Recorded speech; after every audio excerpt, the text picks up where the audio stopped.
years ago in the winter. My husband and I were supposed to go from Dulles Airport to North Carolina, where we would then fly to Tokyo, Japan, and connect on a flight to Hong Kong.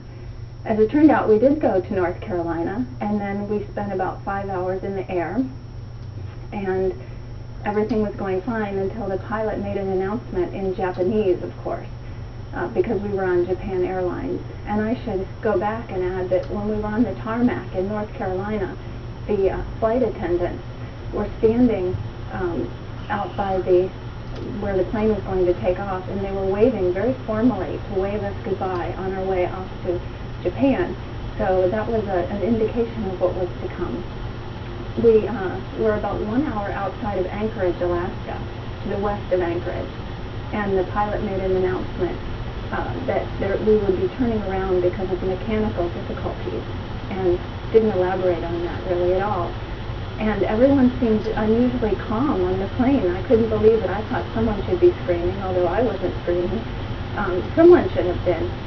So anyway, he turned the plane around, and we ended up landing in a cargo airport in Anchorage, which indicated that it was pretty serious, although none of us really knew it at the time.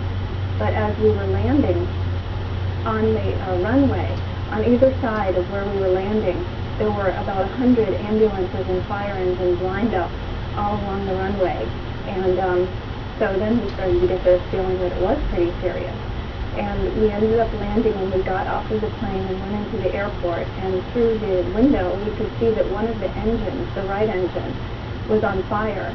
And of course none of us had known this the whole time, and several of the passengers immediately got out their cameras, and out of the window they started snapping pictures of the burning fuselage.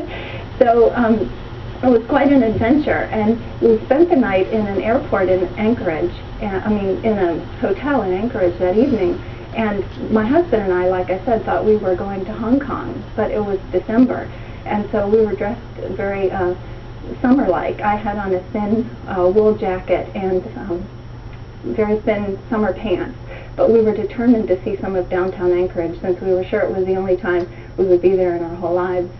So we did make a little go of the city, and there was only about maybe 3 hours of daylight, even though it was the middle of the day, and it was very gloomy daylight, I should add.